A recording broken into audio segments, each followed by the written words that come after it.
The slap that shook Harlem. Harlem had seen many kinds of disrespect before, but it had never seen one delivered so carelessly in such a public place to a man who understood power better than anyone else on those streets. The afternoon sun hung low over 125th Street, catching dust in the air and turning it into gold as crowds moved between storefronts, barbershops, and cafes. Vendors called out prices, children darted between adults, and jazz music leaked faintly from a nearby record shop. On the surface, it was an ordinary day. Beneath it, Harlem was a living organism, watching, listening, remembering. Bumpy Johnson stood near the curb, calm as stone. His posture was relaxed, his hands loosely folded, his expression unreadable. People who knew him understood that this calm was not weakness, it was calculation. He had learned long ago that reacting too fast was how men lost their future. Across from him stood a man who did not understand Harlem, did not respect its unwritten rules, and most dangerously of all, believed fear only ran one way. The mobster was loud, overdressed, and reckless. His accent carried arrogance, his smile carried insult. He spoke as if the street belonged to him, as if the people watching were invisible. When his words failed to get the reaction he wanted, he did something worse. He raised his hand. The sound of the slap cut through the street like a gunshot. For half a second, the world stopped. A woman across the street froze mid-step. A vendor lowered his voice. A boy holding his father's hand looked up, sensing something he couldn't yet name. The mobster smiled, proud of himself, believing dominance had been established. He did not see what everyone else did, that Harlem itself had just inhaled. Bumpy did not move, he did not touch his face, he did not raise his voice. He simply looked at the man in front of him, not with anger but with something colder, certainty. The kind of certainty that comes from knowing time is on your side. "Is that all?" Bumpy asked quietly. The mobster laughed. He thought laughter meant victory. He thought humiliation was permanent. What he did not know was that Bumpy Johnson had survived worse than slaps. He had survived cages designed to break men. He had survived systems built to erase names like his. He had learned patience where others learned rage. And Harlem had learned to trust that patience. Bumpy turned and walked away. That was the moment that sealed the mobster's fate, not because of revenge but because of exposure. Harlem did not punish loudly, it punished precisely. The slap would travel faster than any rumor, carried by barbers, shop owners, church elders, and men who remembered every insult ever delivered to their neighborhood. By nightfall, everyone who mattered would know what happened and what it meant. In a small back room above a bookstore, Bumpy sat alone as dusk fell. The walls were lined with books, history, poetry, philosophy, volumes most people never expected a man like him to read. But Bumpy believed knowledge was a sharper weapon than fists. He poured himself a drink, not to celebrate, not to calm nerves, but to think. He knew something bigger was moving beneath the surface. The mobster was not alone. He represented a network that thrived on humiliation and silence. And worse, there were whispers, dangerous ones, about certain figures wearing uniforms, men sworn to protect but selective about who deserved protection. Harlem had learned the hard way that justice was often unevenly distributed. Bumpy closed his eyes briefly, remembering his mother's voice telling him that dignity was something no one could take unless you handed it over. Today, he had not handed it over. He had let the insult hang in the air where everyone could see it clearly. Outside, night settled over Harlem, wrapping the streets in shadow and sound. Somewhere a piano played slow and low, somewhere else a meeting was already being planned. The slap had not been an ending. It had been an announcement. Because when humiliation is public, the response does not belong to one man anymore. It belongs to everyone who saw it and decided they would no longer look away. And Harlem never looked away for long, the quiet war nobody saw coming. Harlem did not respond to the insult with noise or chaos, because Harlem had learned long ago that survival did not come from shouting but from remembering, and memory traveled faster than anger.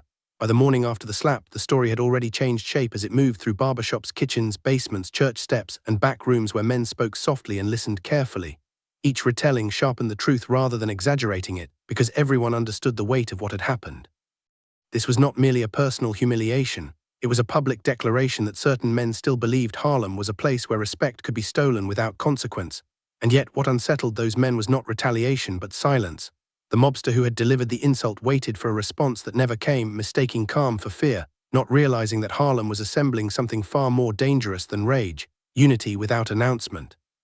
Bumpy Johnson moved through his days as he always had, visible but untouchable, greeting shopkeepers, exchanging nods with elders, pausing to speak with young men who needed guidance more than orders.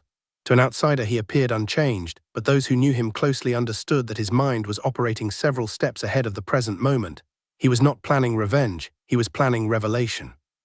Violence, he believed, ended stories quickly but left the system intact, while exposure forced systems to devour themselves. The slap had revealed arrogance, but arrogance only mattered if it could be placed under light, and Bumpy was patient enough to let the light grow slowly until it could no longer be ignored. Behind the scenes, meetings took place that looked nothing like conspiracies.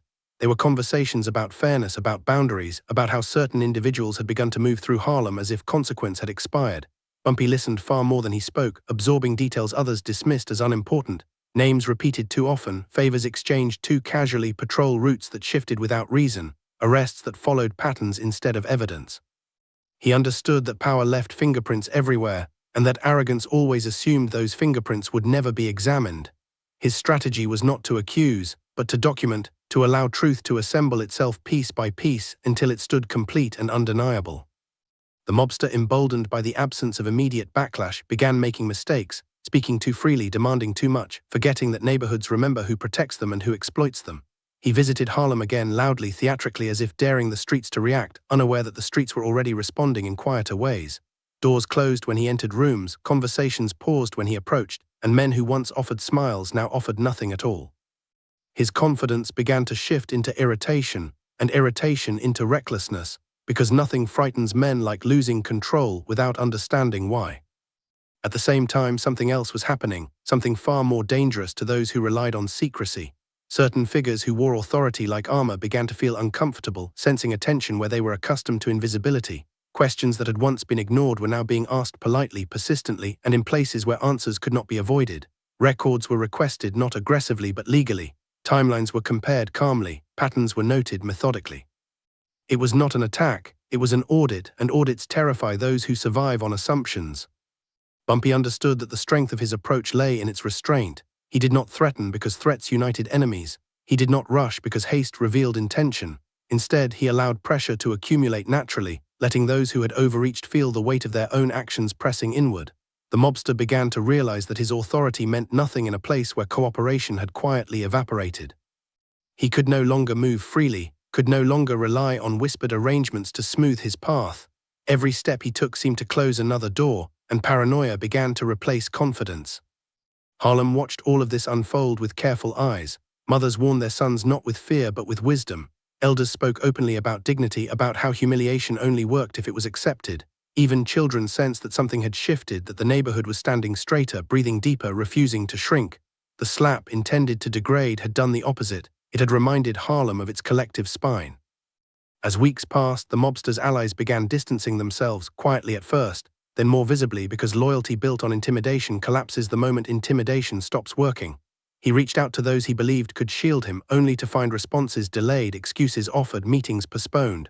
Meanwhile, small truths continued to surface, linking favors to outcomes, influence to protection, silence to benefit. None of it dramatic, none of it explosive, but together forming a picture that could no longer be dismissed as coincidence. Bumpy remained calm throughout, never claiming credit, never positioning himself as a hero, because heroes invite scrutiny while architects remain invisible. He believed deeply that real power was the ability to walk away untouched, knowing the structure would hold without you. And so he watched as those who had relied on fear began to fear something far worse: clarity. Clarity removes the fog where corruption hides, and once removed, there is nowhere left to stand. The mobster eventually understood too late that the slap had not been an act of dominance but of exposure, that in trying to humiliate one man, he had revealed an entire network of assumptions that no longer applied. Harlem was not silent because it was afraid, it was silent because it was organized, and organization, when paired with patience, is unstoppable.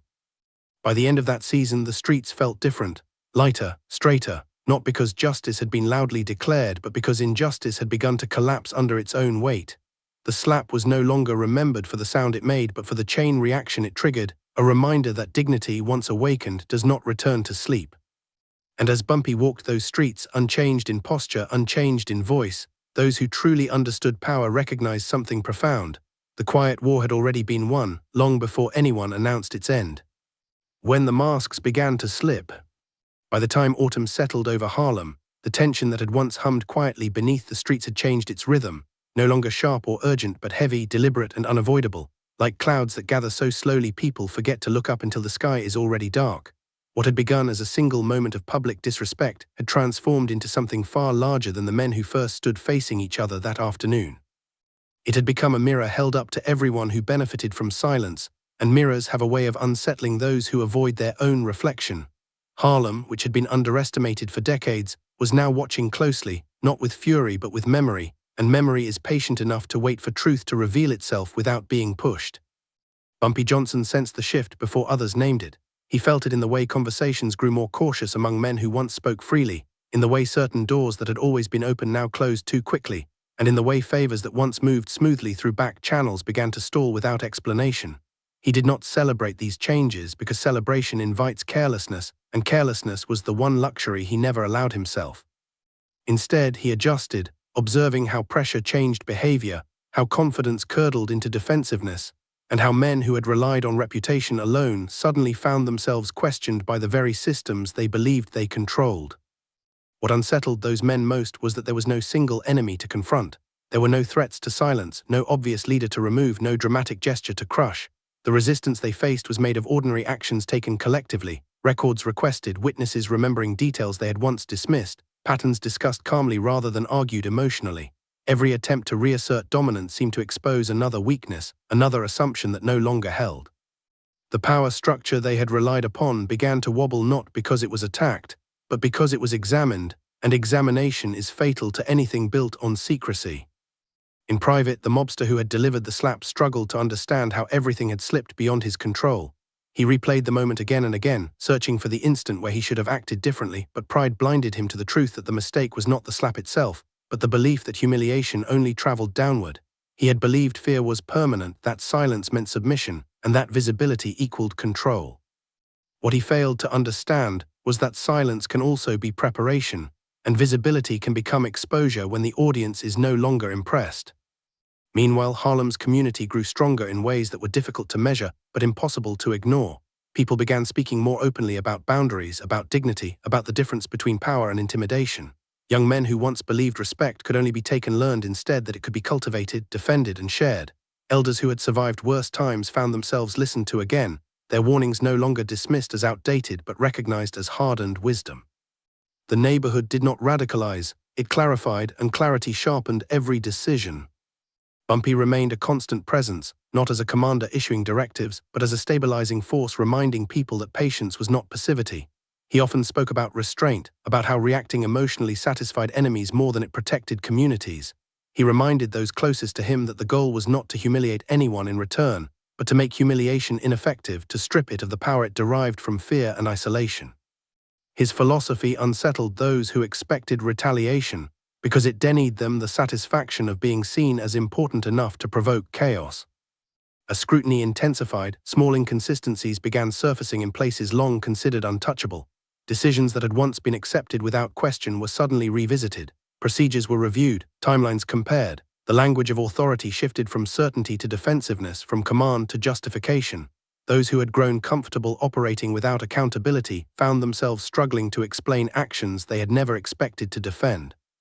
Each explanation created another thread to pull, another gap to widen, until the fabric of their credibility began to fray. The mobster's isolation became impossible to hide. Allies avoided his calls, meetings ended early, and conversations felt rehearsed rather than sincere. He attempted to reassert control through displays of confidence, but confidence without support is theater, and the audience was no longer applauding. Every step he took seemed to confirm what others were already concluding, that his influence had depended more on perception than reality, and perception had shifted irreversibly. What made this unraveling especially painful for him was its ordinariness. There was no dramatic confrontation, no final showdown to frame as a battle lost to bad luck. Instead, there was paperwork, testimony, recollection, and patience. The mechanisms of consequence moved slowly but steadily, indifferent to ego, unmoved by intimidation. He began to realize that the world he thought he understood had changed, not suddenly but deliberately, and that he had been left behind by his own arrogance. Harlem watched, not triumphantly but attentively, understanding that the process unfolding was larger than any individual outcome. This was not about replacing one powerful figure with another, but about recalibrating the balance between fear and accountability. The neighborhood had learned that unity did not require noise, that solidarity did not need slogans, and that dignity did not demand permission. These lessons would outlast any single conflict, embedding themselves quietly into the culture like a foundation laid deep enough to support future generations. For Bumpy, the most important victory was invisible. It was the realization spreading through Harlem that respect could be defended without sacrificing integrity, that patience could be strategic rather than submissive, and that power rooted in community was stronger than power rooted in intimidation. He knew the final consequences had not yet fully arrived, but he also knew they no longer needed his guidance to continue. The process was moving on its own momentum now, carried forward by people who had rediscovered their collective strength. As winter approached, the city outside Harlem barely noticed the transformation taking place within it. Newspapers focused on louder scandals elsewhere, commentators argued about more visible battles, and the world continued spinning as it always had. But within those streets, something fundamental had shifted, something that could not be reversed by threats or forgotten with time. The masks had begun to slip, not because they were torn away, but because the faces beneath them no longer believed they could remain hidden.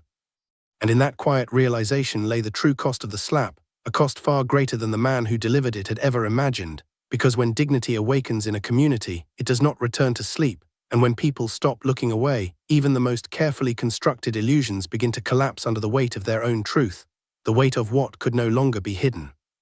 By the time winter fully claimed Harlem, the conflict that had once felt invisible had reached a point where it could no longer be contained by silence, yet it still refused to announce itself with spectacle. Snow softened the edges of the streets, muting footsteps and slowing movement, as if the neighborhood itself wanted everyone to walk carefully through what was unfolding. The quiet was no longer tense, it was resolute. What had begun months earlier as a single moment of public humiliation had evolved into a reckoning shaped not by outrage, but by endurance, and endurance has a way of outlasting even the strongest illusions of control. Bumpy Johnson felt the change not as triumph but as release. He had never sought recognition for what had been set in motion because recognition was never the goal. What mattered was that Harlem had learned something it could never unlearn, that dignity, once collectively defended, became self-sustaining. He walked the streets as he always had, speaking with the same calm, listening more than he talked, but there was a subtle difference in how people carried themselves now. Shoulders were straighter, voices steadier, eyes less inclined to lower themselves in the presence of unearned authority. This was not defiance, it was confidence, and confidence frightened those who depended on fear. For the mobster at the center of it all, the months that followed felt like a slow collapse he could neither stop nor escape. The arrogance that had once protected him now isolated him, and the systems he believed he could manipulate had begun to treat him as a liability rather than an asset. Conversations he was not invited to took place without him, decisions he once influenced were made elsewhere, and explanations were demanded in places where excuses no longer worked. He tried to project strength, but strength unsupported by trust only highlighted weakness, and every attempt to reassert himself revealed just how much ground he had lost. What haunted him most was not punishment but irrelevance. The realization that the slap meant to assert dominance had instead marked the moment his influence began to decay, gnawed at him relentlessly. He had believed power was proven through humiliation, that breaking others reinforced one's own position. Now he saw too late that humiliation united those it targeted, while isolating those who delivered it. The community he had dismissed had outgrown him, and there was no force he could apply to reverse that growth. As accountability mechanisms continued their slow, methodical work, truths surfaced that no longer shocked anyone who had been paying attention. Patterns that had once been whispered were now acknowledged openly. Decisions that had benefited a select few at the expense of many were scrutinized without apology. The process was not dramatic, but it was thorough, and thoroughness leaves little room for denial. The structures that had protected misconduct weakened not because they were attacked, but because they were examined by people who refused to look away any longer. Harlem observed all of this with a maturity born from long memory. There was no celebration, no victory speeches, no illusion that injustice had been permanently erased. What existed instead was understanding, that vigilance was ongoing, that dignity required maintenance, and that silence was no longer an option when respect was at stake. Parents spoke differently to their children now, not warning them only about danger, but teaching them about self-worth, about how patience and unity could achieve what anger alone never could. These lessons settled deep, embedding themselves into the culture in ways that would outlast the moment that inspired them. Bumpy reflected often during those months, not on the insult that had started everything, but on the restraint that had followed it. He understood that reacting emotionally might have satisfied pride, but it would have robbed the community of the opportunity to transform the situation into something lasting. By refusing to play the role expected of him, he had forced others to reveal themselves, and revelation was always more powerful than retaliation. The slap had exposed arrogance, but the response had exposed something far more important, the strength of collective patience. The mobster's eventual disappearance from prominence was quiet, almost anticlimactic. There was no dramatic downfall to point to, no single moment that could be framed as justice served. Instead, there was a gradual fading, a loss of relevance that rendered him powerless in ways no confrontation ever could. He became a cautionary story rather than a figure of influence, a reminder whispered about rather than feared. In the end, it was not punishment that defined his legacy, but the lesson his mistake taught, that respect demanded rather than earned is always temporary. For Harlem, the true outcome was not the removal of one man, but the recalibration of how power was understood and confronted. The neighborhood had proven to itself that it could respond to insult without surrendering its values, that it could demand accountability without becoming what it opposed. This realization changed how people interacted with one another, how they approached challenges, and how they defined strength. Strength was no longer measured by who could intimidate whom, but by who could endure, organize, and remain principled under pressure. As the season turned and the city moved on to its next distraction, Harlem carried forward a quiet confidence that did not seek attention. It did not need validation from outside its borders because it had validated itself. The streets remembered as they always did, but this time they remembered a victory that made no headlines, a victory defined not by spectacle but by transformation. The insult that had once threatened to diminish the neighborhood had instead refined it, sharpening its sense of identity and purpose. Bumpy Johnson, walking beneath bare winter trees, understood that this was the most meaningful outcome he could have hoped for. He had not won a battle, he had helped facilitate a lesson, and lessons, unlike confrontations, do not end. They carry forward, shaping decisions long after the original conflict has faded from memory. He knew future challenges would come because they always did, but he also knew Harlem would meet them differently now, armed with patience, unity, and an unshakable understanding of its own worth. In the end, the slap was remembered not for the humiliation it attempted to impose, but for the awakening it triggered. It marked the moment when a community refused to internalize disrespect, when it chose clarity over chaos, and when it demonstrated that dignity, once defended collectively, becomes untouchable. The true weight of that moment was not borne by the man who endured it, but by those who underestimated what patience, solidarity, and self-respect could accomplish when allowed the time to work.